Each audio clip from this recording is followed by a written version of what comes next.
सांख्य दर्शन में प्रथम अध्याय में 20वां सूक्त उक्त सिद्धांत पक्ष का पूर्व पक्ष खंडन करता है। अविद्या से भी पुरुष का बंध नहीं हो सकता, क्योंकि अविद्या अवस्तु है जो बंध का कारण नहीं हो सकती। जैसे सच्ची रस्सी से ही किसी को बांधा जा सकता है, कल्पना मात्र रस्सी से नहीं। इसलिए अविद्या आत्मा के बंध में निमित्त नहीं हो सकती। प्रश्न इसका खंडन करते हैं। यदि अविद्या को वस्तु माना जाए तो क्षणिकवाद का खंडन हो जाएगा, क्योंकि क्षणिकवादी किसी भी पदार्थ को स्थिर नहीं मानते। इस कारण ससिद्धांत की हानि होगी। प्रश्न पुनः उक्त विषय में अन्य हेतु देते हैं। भाष्य और अविद्या को वस्तु मानने पर आपके मत में क्षणिक विज्ञान के समान दूसरा अविद्या को भी वस्तु स्वीकार करने से क्षणिक अद्वैत मन का खंडन होगा, जो आपको अभिष्ट नहीं। प्रश्न इसके पश्चात योग आचार बोध मत अनुयायी कहता है, यदि अविद्या को सत्य असत्य वस्तु अवस्तु इन दोनों से विलक्षण मान लिया जाए तो उपरोक्त सिद्धांत हानि और विजातीय द्वैत आपत्ति रूप दोष की प्राप्ति होगी। इसका खंडन करते हैं। एक ही पदार्थ जो न वस्तु हो न अवस्तु, अनिर्वचनीय हो, इस प्रकार का पदार्थ संसार में कोई है ही नहीं।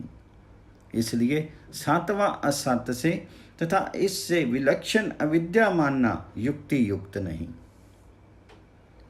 प्रश्न पुनः योग आचारवादी आशंका करते हैं,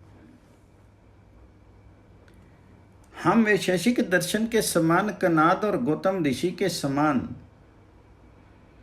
6 अथवा 16 पदार्थों को ही मानने वाले नहीं हैं। इसलिए अविद्या भी एक विलक्षण तत्व हो सकता है। प्रश्न इस उपरोक्त आशंका का निराकरण करते हैं। भाष्य पदार्थों की संख्या निश्चित न स्वीकार किए जाने पर भी जो युक्ति प्रमाण के विरुद्ध है उसका ग्रहण करना बुद्धिमता नहीं, और अन्यथा उस प्रकार का कथन केवल बालकों अथवा मूर्खों और पागलों के कथन के समान समझा जाता है। इसलिए अविद्या को विलक्षण अनिर्वचनीय पदार्थ मानना समीचीन नहीं। प्रश्न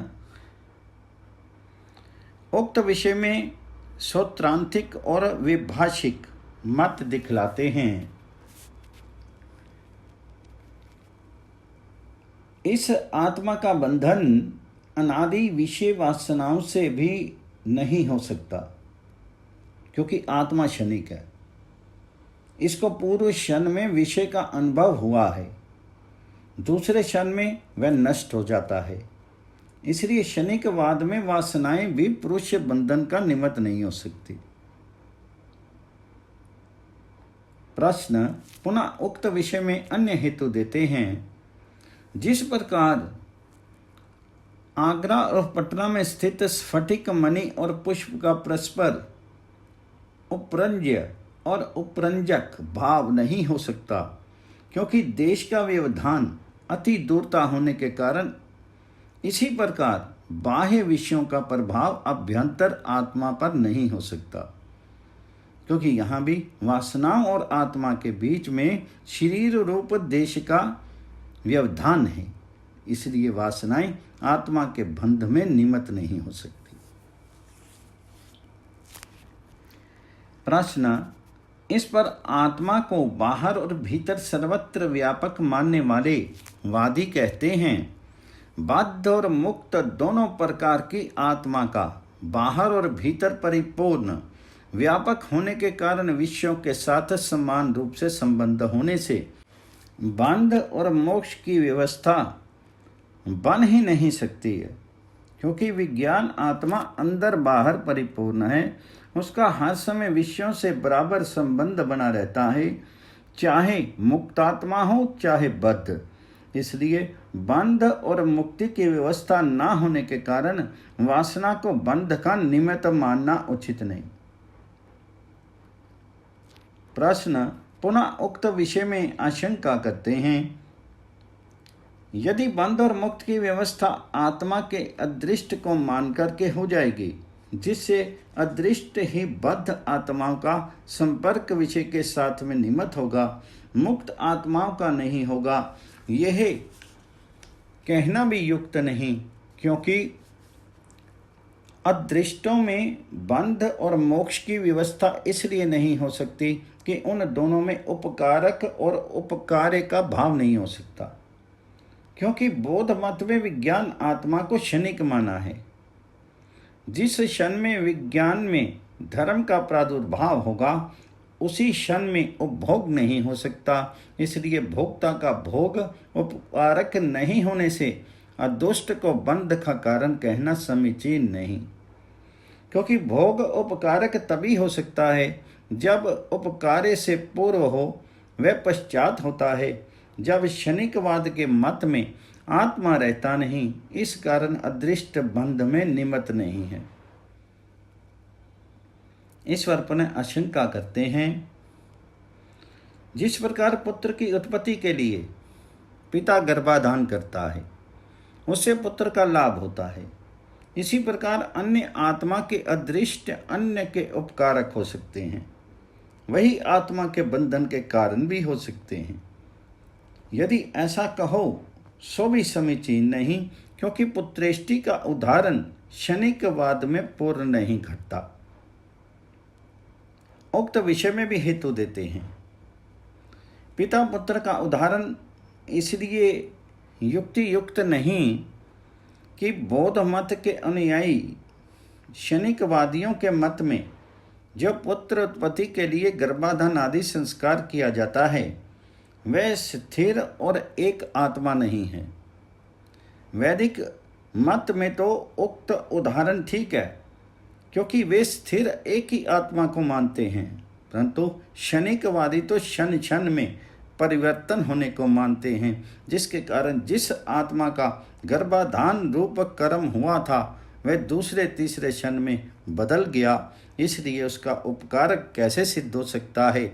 इस कारण विज्ञान आत्मा का अदृष्ट अन्य के बंध का निमित्त नहीं हो सकता। क्षणिकवादी पूर्व पक्ष कहता है, क्षणिक होने के कारण जिस प्रकार दीप शिखा में हर क्षण में नई अन्य लौ निकलती रहती है, वैसे देखने में एक लगती है, इसी प्रकार सब कुछ क्षणिक है। बंध और मोक्ष भी क्षणिक हैं। इसका दूसरा अर्थ यह भी हो सकता है कि सब कुछ को क्षणिक मानने पर कोई भी कार्य संपादन नहीं किया जा सकता। सब असिद्ध अधूरे ही लटकते रहे।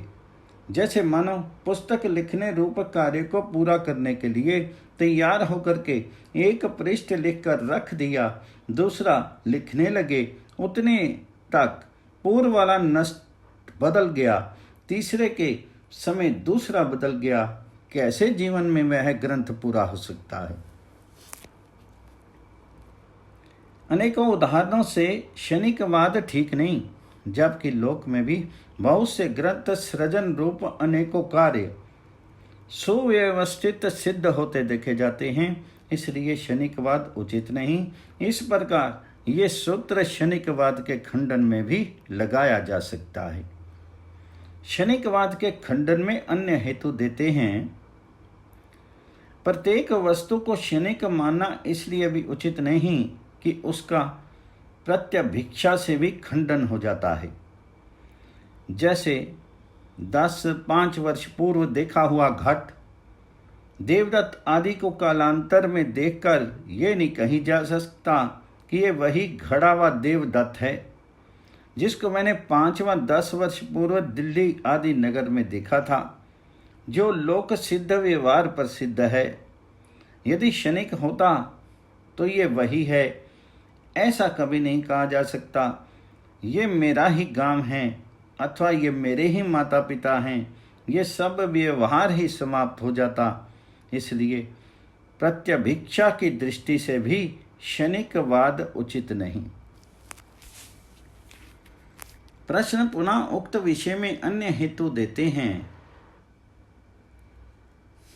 और संसार के पदार्थों को क्षणिक मानने से वेद शास्त्रों का विरोध आता है, क्योंकि हे सौम्य, ये संपूर्ण जगत उत्पत्ति से पूर्व सत्य था। असत्य से कभी सत्य उत्पन्न नहीं हो सकता। यदि सब असत्य व क्षणिक होते तो इस प्रकार श्रुतियों में स्थातित्व का उपदेश नहीं होता। इसलिए वेद शास्त्रों में क्षणिकत्व और मिथ्यावाद का खंडन किया है, जो युक्ति परमाणु विरुद्ध होने से परमाणु कोटि में नहीं आ सकता। प्रश्न पुनः दीप शिखा दृष्टांत का खंडन करते हैं और दीप शिखा दृष्टांत से क्षणिकत्ववाद की सिद्धि न होने से क्षणिकत्ववाद उचित नहीं, क्योंकि दीप शिखा भी अनेक क्षण स्थिर रहती है, उसमें अनेक क्षणिकत्व का ज्ञात नहीं होता, अत्यंत सूक्ष्म होने के कारण। इसलिए संसारस्थ पदार्थों को क्षणिक कहना बुद्धिमता का काम नहीं। प्रश्न पुनः उक्त विषय में अन्य दोष देते हैं।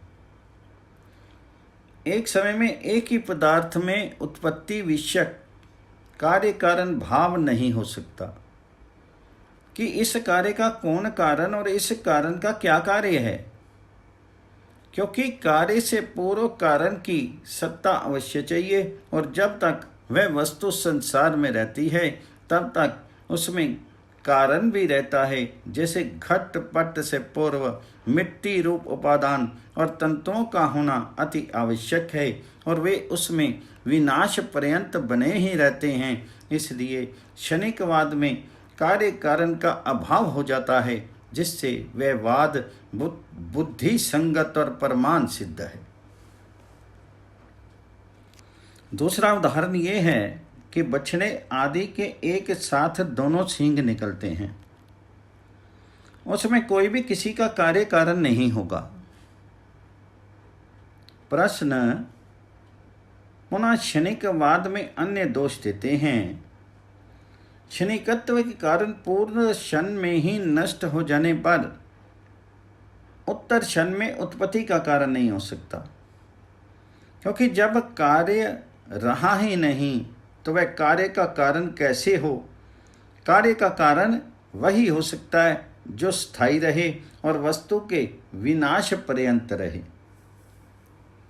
जैसे घटपट के प्रति मिट्टी और तंतु पूर्व होते हैं और वस्तु के विनाश तक रहते हैं। प्रश्न पुनः उक्त विषय में अन्य दोष देते हैं। जिस क्षण कारण वस्तु होती है उस क्षण कार्य वस्तु नहीं होती, और जब कार्य प्रकट अवस्था में आता है तब कारण का अभाव हो जाता है। क्षणिकत्व के कारण इसलिए उन दोनों का परस्पर संबंध का अभाव रहता है, जिसके फलस्वरूप व्यष्टि में व्यभिचार दोष आता है, जो उचित नहीं, क्योंकि व्याप्ति का अर्थ है कारण के होने पर कार्य का होना और ना होने पर ना होना। ये अन्वय व्यतिरेक व्याप्ति कहलाती है। ये क्षणिकवाद में सिद्ध नहीं होती, क्योंकि क्षणिकवाद कारण के न रहने पर कार्य का होना और कारण के रहने पर कार्य की उत्पत्ति नहीं होती, ऐसा उसका मत है, जो उचित नहीं। प्रश्न पुनः उक्त विषय में अन्य दोष देते हैं। केवल कारण को कार्य से पूर्व विद्यमान मात्र माना जाए और कार्य में विनाश पर्यंत न माना जाए तो भी उचित नहीं, क्योंकि ऐसा निमित्त कारण के संबंध में तो घट सकता है कि घड़ा आदि बनाने के पश्चात कुंभकार उसके साथ नहीं रहता, परंतु उपादान कारण कार्य वस्तु के विनाश पर्यंत रहता है। दूसरा दोष यह भी क्षणिकत्व में आता है कि कोई भी वस्तु किसी से भी पैदा हो सकती है, अर्थात कार्य के प्रति कारण का निश्चित भाव संबंध नहीं, जबकि वैदिक सिद्धांत कारण के गुण ही कार्य में होते हैं, ऐसा बुद्धि और युक्ति पूर्वक सिद्धांत मानता है, और स्थायी कारण के होने पर ही कार्य की उत्पत्ति होती है। क्षणिकवाद में यह नहीं घटता, इसलिए वह सर्वथा त्याज्य और असमीचीन है।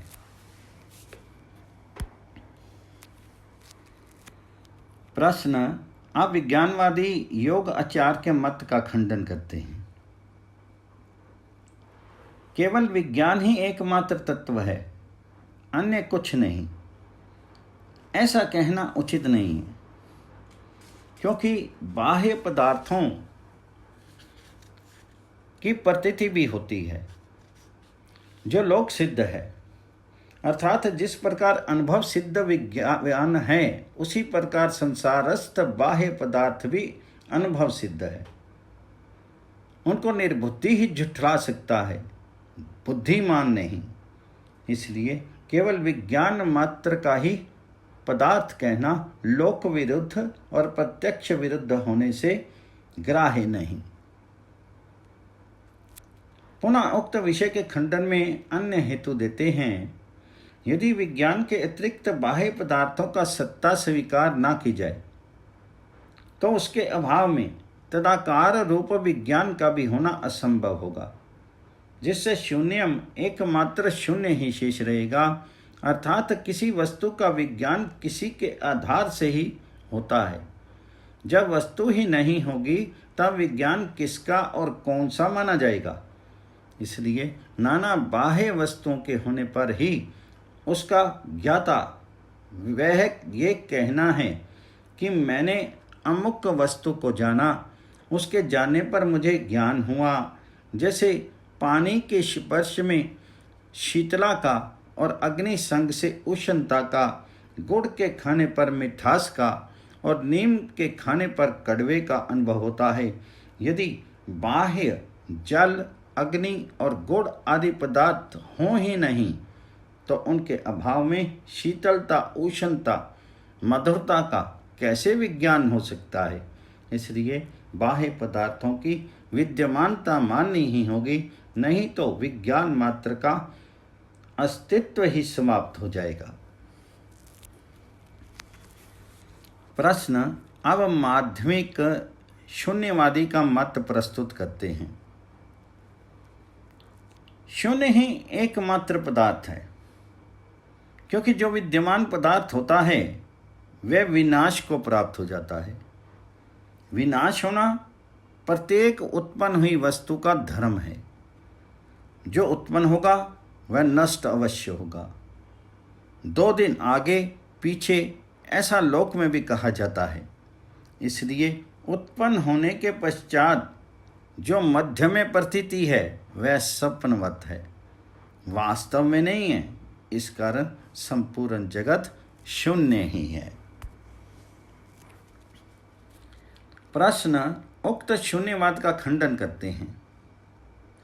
संसार की प्रत्येक वस्तु को विनाशशील मान करके शून्यत्व सिद्ध करना अज्ञानियों का काम है और प्रलाप मात्र है, क्योंकि जो वस्तु सावयव और उत्पत्तिवान होती है वही विनाशशील होती है, और जो वैसी नहीं है वह विनाश वाली कैसे हो सकती है। जैसे ईश्वर जीव नित्य तत्व है और कारण प्रकृति भी नित्य है, उसको विनाशी और शून्य कहना महामूर्खता है। दूसरे शून्यवाद की सिद्धि के लिए युक्ति और प्रमाण चाहिए। बिना इनके शून्यवाद कैसे स्वीकार किया जा सकता है। यदि युक्ति प्रमाण है तो शून्यवाद स्वयं धराशायी हो जाता है, क्योंकि शून्य और तुच्छ पदार्थ किसी की सिद्धि से में कारण नहीं हो सकते। जब कोई कुछ है ही नहीं तो वह दूसरे को क्या सिद्ध करेगी? वह तो स्वयं साध्य सम है, और वह जब वे हैं तो शून्य कहना सर्था-संगत है। वदतो व्याघात, स्वयं कहे का स्वयं खंडन करना। इसलिए शून्यवाद का कोई आधार नहीं, बिना आधार के कैसे प्रमाण कोटि में स्थापित किया जा सकता है।